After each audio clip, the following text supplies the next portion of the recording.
자, 그래서 이 창세기 49장 10절에서 12절이 명확한 메시아적인 예언이다라고 역시 얘기하는 사람들이 이런 학자들이고 정경적인 신학적인 메시아다라고 얘기하는 사람이 이런 사람이고, 그러니까 정경적이라는 것은 점차적으로 후대 사람들이 이렇게 이제 해석을 한 것이다라고 하는 것이 이제 정경적인 얘기예요. 우리는 이것을 메시아적인 예언으로 받아들이면 우리의 믿음에 더 도움이 되는 겁니다. 이것을 메시아적인 예언으로, 그리고 그렇게 믿을 만한 충분한 근거가 있는 것입니다. 그 다음에 이제 창세기 다음이 민수기 24장 17절입니다. 내가 이스라엘의 먼 미래를 바라보노라. 야곱에게서 한 별이 나오며 이스라엘에서 한 왕이 일어나 모압 백성을 칠 것이며 세세 자손들을 멸망시키리라. 별이 야곱에서 나온다. 자, 바로 마태복음 2장 1절에서 2절에 헤롯 왕 때 예수께서 유대 베들레헴에서 나심에 동방으로부터 박사들이 예루살렘에 이르러 말하되 유대인의 왕으로 나시니가 어디 계시냐? 우리가 동방에서 그의 별을 보고 그에게 경배하러 왔다. 한 별이 나온다는 게 바로 이렇게 신약하고 연결이 되는 거예요. 이 동방 박사들은 참 이거 누가 한국 성경을 동방 박사로 이렇게 번역을 하는 바람에 상당히 그 신비한 느낌을 주죠. 실제 인물들이 아닌 것 같은 그런 좀 착각을 하게 만드는데 아닙니다. 좀 더 정확하게 얘기하면 천체 관측을 통해서 왕이라든지 뭐 이런 메시아라든지 이런 사람들의 탄생과 죽음이나 이런 것들을 예측했던 사람들이에요. 실질적으로 천체 관측을 통해서. 그래서 이 당시에 메소포타미아나 이런 나라에 굉장히 천체 관측술이 굉장히 발달돼 있었습니다. 천체 관측을 하는 그 무리들이 그룹이 있었어요. 그런 그룹들을 두고 매즈라고 얘기를 하는, 한국말로 그렇게 돼 있지만은 그런 사람들의 그룹이 실질적으로 이 별을 보고 이건 왕이 탄생하는 신호다라고 생각을 해서 온 겁니다. 3개월 거리에 걸쳐서 낙타 타고. 그러니까 이게 얼마나 성경이 창세기 때부터 이 신약까지 이게 서로 얼마나 이렇게 긴밀하게 연결되어 있는가라는 걸 알 수가 있는 거죠. 요한계시록 22장 16절에 보니까 나 예수는 교회들을 위하여 내 사자를 보내어 이것들을 너희에게 증언하게 하였노라. 나는 다윗의 뿌리요 자손이니 곧 광명한 새벽별이라 하시더라. 광명한 새벽별로 메시아의 표현을 하죠. 여기에 모압의 이마를 깨뜨리고 세세 자손을 무너뜨린다라고 모압 백성을 칠 것이며 세세 자손을 멸망하게 했다. 이거는 참고로 민수기의 그 가나안 정복을 앞두고 이제 한 그런 예언이 되는 거예요, 그게. 그래서 이거는 역시 창세기 3장 15절에 머리를 상하게 하는 것과 연결이 되는 거예요. 사탄의 머리를 상하게 하는 것과 연결이 되는 거다.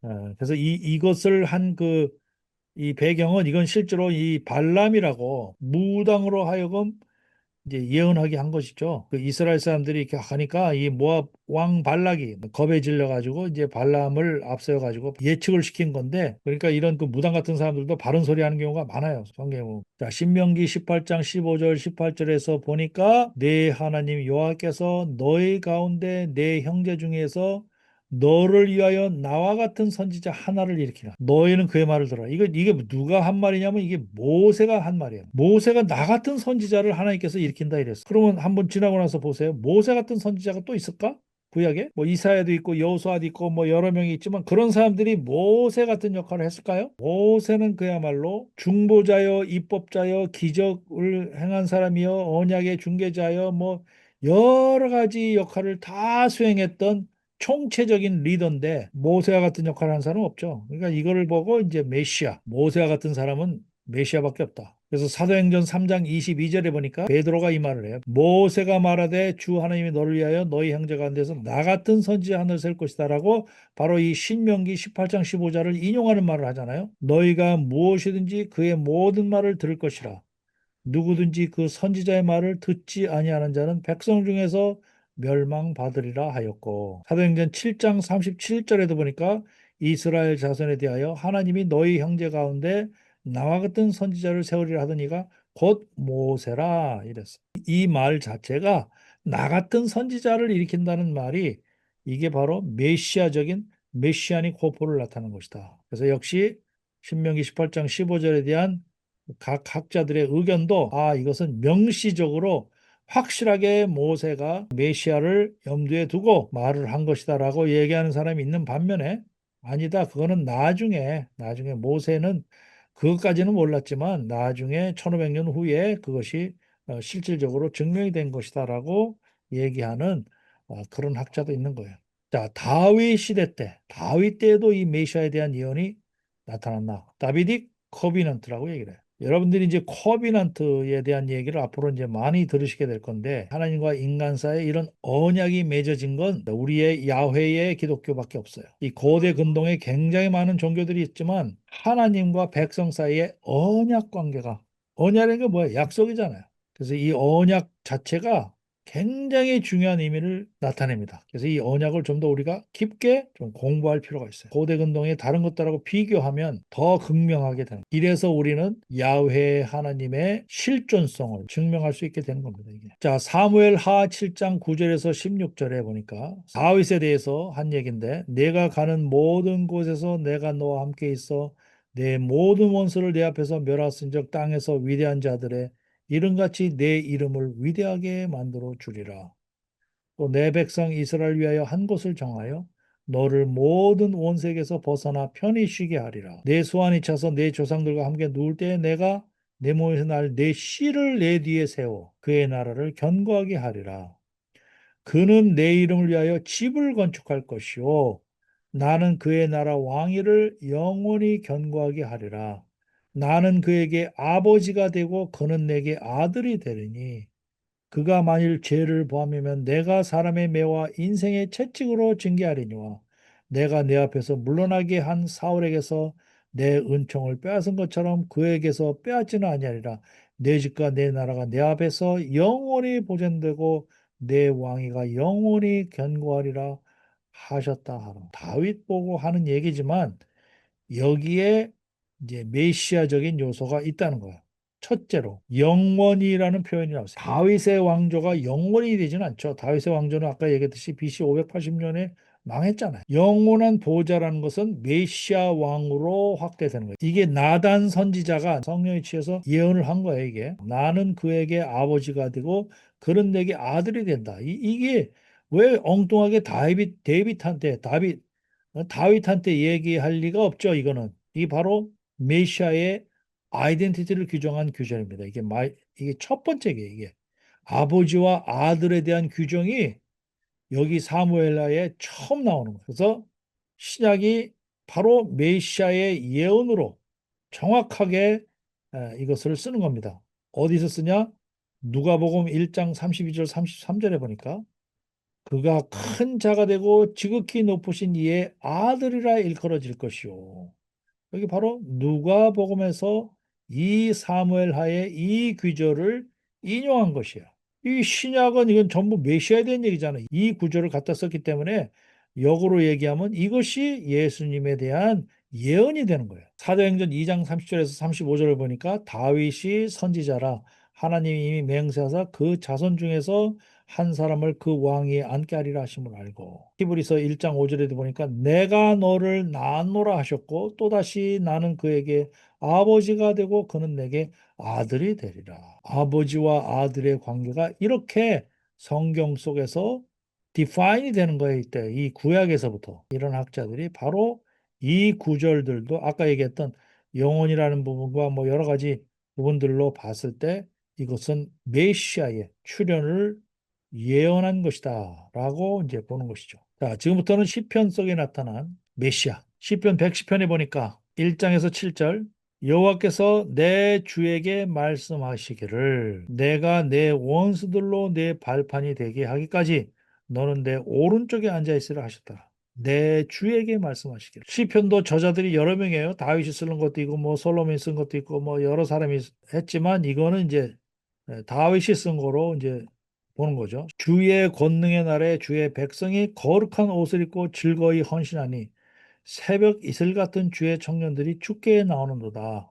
여호와는 맹세하고 변하지 아니하시리라. 이르시기를 너는 멜기세덱의 서열을 따라 영원한 제사장이라 하셨다. 이런 거에 주목을 해야 되는 거예요. 이런 거를 그냥 쭉쭉 읽어가면 안 돼요. 제사장이면은 아론 계통의 무슨 그 제사장을 얘기를 해야지 왜 멜기세덱이 나오냐고요? 다윗이 내 주라고 얘기하는 게 뭐예요? 바로 이 내 주는 라 아도나이라고 히브리어로 다윗이 자신보다 우월적인 존재, 메시아를 지칭합니다. 이는 하나님의 우편에 앉으라는 신적인 초대를 받는 분이다. 여호와가 내 오른편에 앉아 있다고 얘기를 했으니까 이거는 다윗 보고 내 오른편에 앉아 있으라고 얘기하는 게 아니죠. 바로 이것이 어디에서 증명이 되느냐? 예수님이 말씀하시는 마태복음 22장 43절 45절에서 마태복음에서 더블 컨펌이 돼요. 바리새인들이 모였을 때 예수께서 그들에게 물으시되 너희는 그리스도에 대하여 어떻게 생각하느냐? 이제 바리새인들이 모였을 때 그리스도에 대해서 어떻게 생각하느냐 물어봤어. 누구의 자손이냐?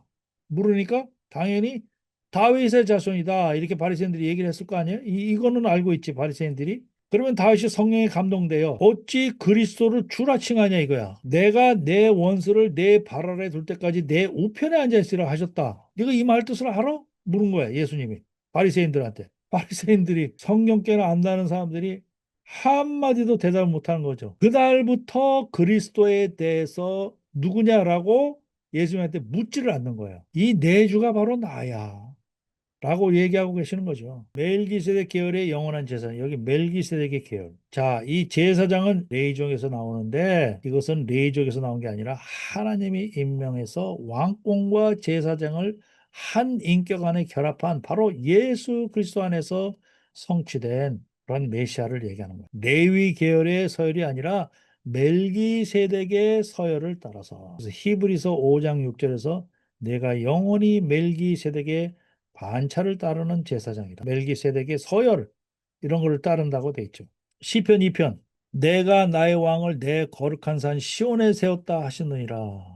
여기서 여호와께서 내게 이르시되 너는 내 아들이라. 또 아들의 얘기가 나왔잖아요. 오늘 내가 너를 낳았도다. 내게 구하라. 내가 이방 나라를 내 유업으로 주리니 내 소유가 땅끝같이 이르로다.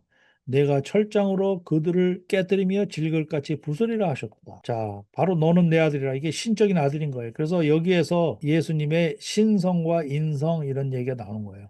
100% 신성을 가졌고 100% 인성을 가졌다. 그래서 바로 메시아와 야훼 사이의 독특한 아들 관계 이런 것들이 신약에서 다시 더블 컨펌되는 거야. 사도행전 13장 33절에 보니까 곧 하나님이 예수를 일으키사 우리 자녀들에게 이 약속을 이루게 하셨다 함이라. 바로 시편 둘째 편 여기에서 기록했다라고 사도 바울이 얘기를 한 거예요. 구체적으로 그런 것과 같이 너는 내 아들이라 오늘 너를 낳았다. 그랬어. 제가 그래서 이거를 공부하듯이 봐야 된다는 얘기가 쭉쭉 읽지 말고 그럼 시편 둘째 편에 가서 찾아봐야 될 거 아니에요.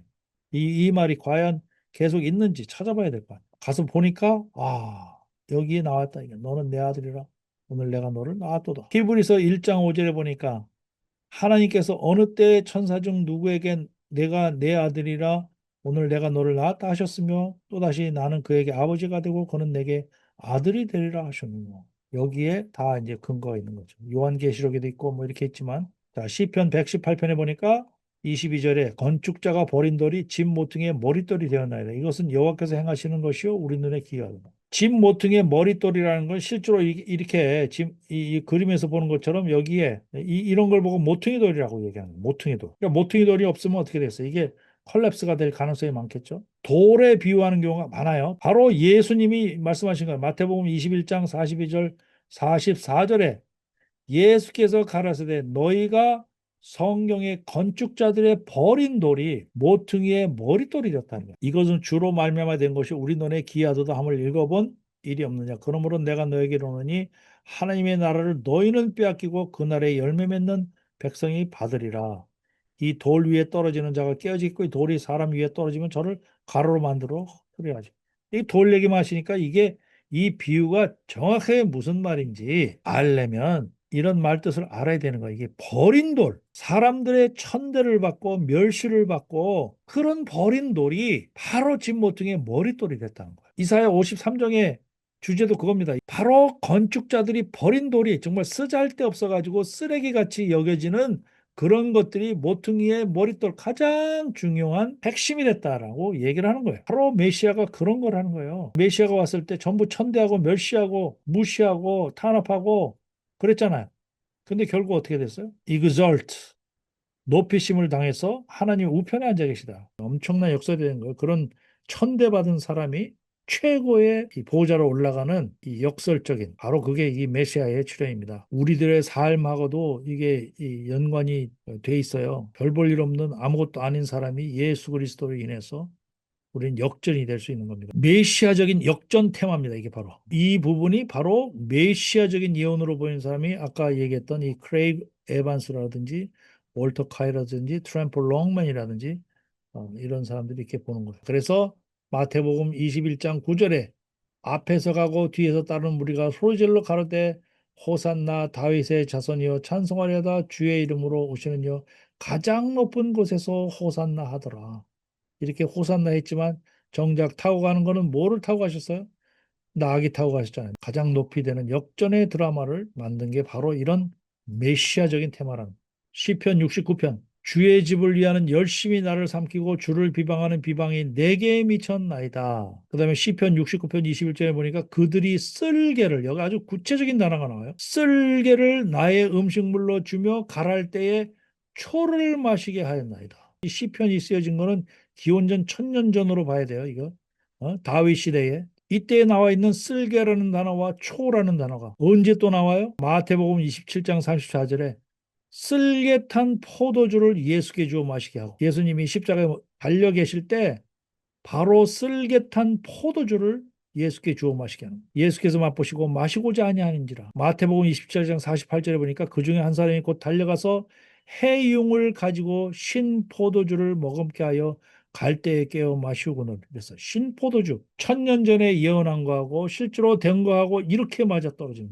로마 병정이 이렇게 해융에다가 이 지금 말로 얘기하면 스펀지에 스펀지 같은 데다가 여기다가 신 포도주 묻혀가지고 줬다는 거죠. 요한복음 19장 29절에 보니까 그들이 웃을초에 신 포도주를 적신 해면을 예수의 입에 대니 그랬어요. 시편 69편 21절에 여기 조가 바로 호멧입니다. 히브리어로 호멧이라는 단어가 정확하게 성취되는 장면입니다. 이거는 그야말로 아무 누구도 이거는 뭐라고 말할 수가 없죠. 이거는 이렇게 단어까지 비슷한데 시편 109편을 보니까 이건 가룟 유다에 대한 게 나와 있어요. 그의 나달이 적어지며 그의 직분을 타인이 취하게 하소서. 요 말이지만 사도행전 1장 20절에 뭐라고 돼 있어요? 시편에 기록하였을 때 바로 요 구절입니다. 시편에 기록하였을 때 그의 거처로 황폐하게 하시며 거기 거하는 자가 없게 하소서.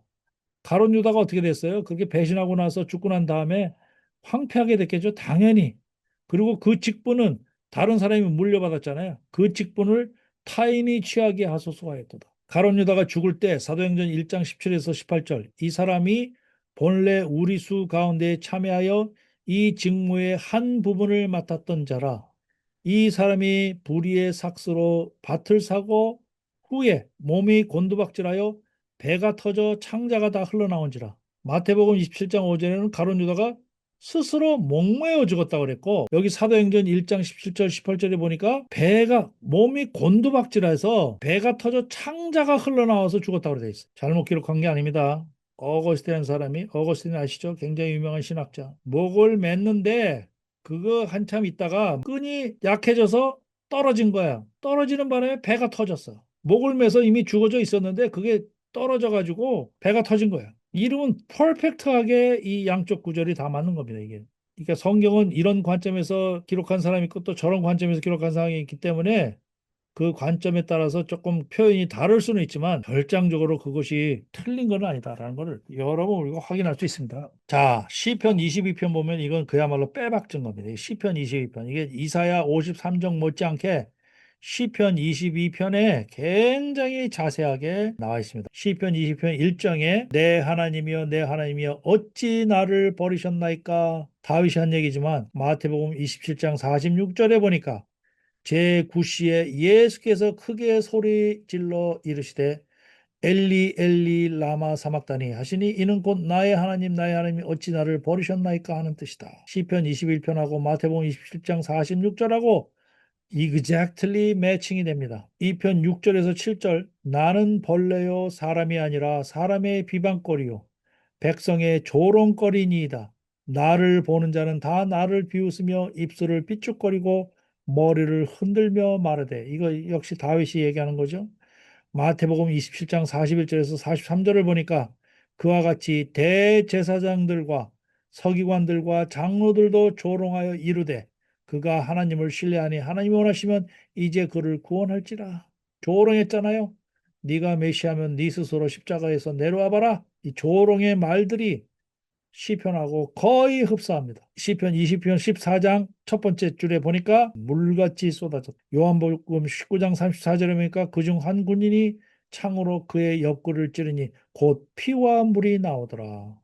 물같이 쏟아졌다는 거하고 이그젝틀리 매칭합니다. 그 후반절에 보니까 내 모든 뼈는 어긋났으며 요한복음 19장 31절 33절에 보니까 시체들을 십자가에 두지 아니하려 하여 빌라도에게 그들의 다리를 꺾어 시체를 치워 달라 하니 군인들이 가서 예수와 함께 못 박힌 첫째 사람과 또 그 다른 사람의 다리를 꺾고 예수께 이르러서는 이미 죽으신 것을 보고 다리를 꺾지 아니하고 있어요. 여기서 바로 이 뼈를 보호하신다는 얘기가 시편 34편 22절에 나와요. 그의 모든 뼈를 보호하시며 그 중에서 하나도 꺾이지 아니하이다. 바로 19장 36절 보니까 이 일이 일어난 것은 그의 뼈가 하나도 꺾이지 아니하리라 한 성경을 응하게 하려 합니다. 바로 이 구절에서 보니까 예수께서 이미 죽은 것을 보고 다리를 꺾지 않았다는 거예요.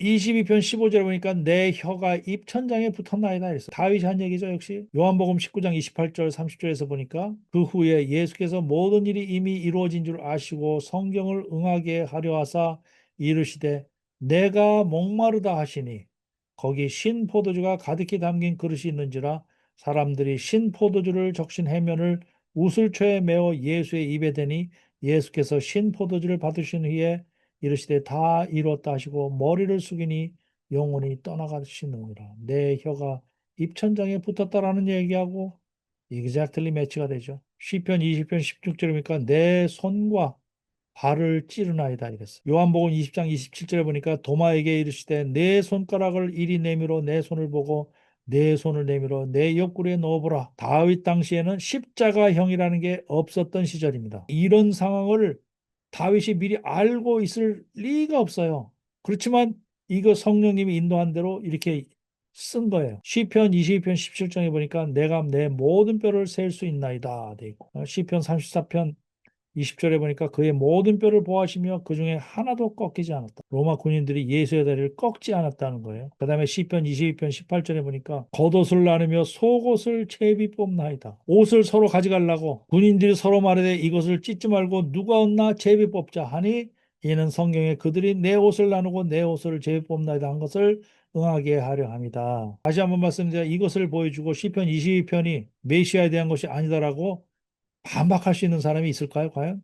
이건 천년 전에 쓰여진 거예요. 기원전 천년 전에 쓰여진 것이고, 이 신약 성경은 AD 30년, 33년에 된 겁니다. 거의 천년 간격 동안에 이루어진 이런 미리 예시아에 대한 예언들이 이렇게 단어까지, 구절까지 비슷한데, 이것 자체가 엄청난 증거가 되는 거죠. 자, 그러고 나서 22편의 27절에서 31절 후반부에 보면 땅의 모든 끝, 모든 족속, 아직 나지 않은 백성 이런 얘기들이 나와요. 다윗이 이것을 미리 알고 이렇게 얘기한 게 아니죠. 근데 이제 사도행전에 보니까 모든 족속에 가서 복음을 전하라고 돼 있고 땅 끝까지 복음을 전하라고 돼 있고 뭐 이렇게 여러 가지가 있잖아요. 신약 시대에 다 이제 그것이 이루어진 거죠. 자, 제가 찾아보니까 이거 아까도 말씀드렸지 이건 독일 신학자라고 그랬어요. 이거 시편을 쓴 독일 신학자의 시편 주석을 이렇게 이제 많이 참고를 한 건데 한국에도 보니까 이 주석을 쓴 분이 계시더라고요.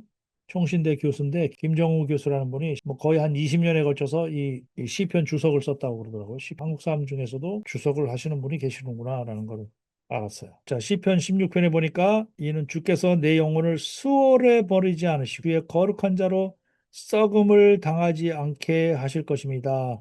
주께서 생명의 길을 내게 보이시니 주의 앞에는 충만한 기쁨이 있고 사도행전 2장 27절 28절에 이것을 다시 반복하죠. 이는 내 영혼을 음부에 버리지 않으시며 주의 거룩한 자로 썩음을 당치 않게 하실 것이다. 주께서 생명의 길로 내게 보이셨으니 주 앞에서 나로 기쁨이 충만하게 하시로다. 사도행전 13장 34절 30절에 보니까 하나님께서 죽은 자 가운데서 저를 일으켜서 다시 썩음을 당하지 않게 하실 것을 가르쳐 가라사대 내가 다윗의 거룩하고 미쁜 은사를 너에게 주리라 하셨으니 그러므로 또 다른 편에 일러스되 주의 거룩한 자로 썩음을 당하지 않게 하시리라 하셨느니라. 시편 68편은 부활 승천에 대한 예시가 여기 나옵니다. 68편 18절에 보니까 주께서 높은 곳으로 오르시며 사로잡은 자들을 이끌고 사람들 가운데서 선물을 받으셨나이다. 에베소서의 이 말씀처럼 높은 곳으로 오르고 사로잡은 자를 사로잡고 뭐 선물을 주시고 이런 얘기들이 이제 신약에 와서 다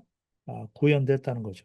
자, 이제 다음 번 강의는 이렇게 소선지서에 나타난 메시아, 호세아, 아미서, 미가서, 요엘서, 스바냐서, 말라기서에 나타난 이런 메시아에 대한 예언들을 중심으로 하고 시간이 되는 대로 예레미야라든지 이사야라든지 다니엘이라든지 이런 데도 이제 나타나 있거든요. 이제 그런 그 대선지서에 나타나 있는 부분을 하고 제일 마지막에 이제 주로 이사야를 중심으로 해서 강의를 하려고 합니다. 오늘 강의한 내용은 구약 성경이 오시는 메시아에 대해서 쓴 책이고 신약은 오신 메시아, 이미 오신 메시아에 대해서 쓴 책이고 그래서 구약에 이렇게 앞서도 말씀드렸듯이 1500년 이상의 간격을 거쳐서 쓰여진 이런 책들의 놀라운 예언성과 연관성, 컨시스턴트한 면이 바로 이것이 성경의 진리임을 입증하는 바로 그 증거다라는 얘기를 하고 싶은 것이죠. 그래서 이게 굉장히 많은 부분을 다뤘기 때문에 여러분들이 반드시 복습을 좀 하시고 성경 구절을 다시 읽으시고 이거를 기반으로 해서 창세기도 한번 다시 읽어보시고 시편도 다시 보시고 그렇게 하면 자기 것으로 이게 소화할 수 있을 것입니다. 자, 오늘 강의는 여기까지 하도록 하겠습니다. 성경의 현장을 찾아가는 여기는 갱한TV.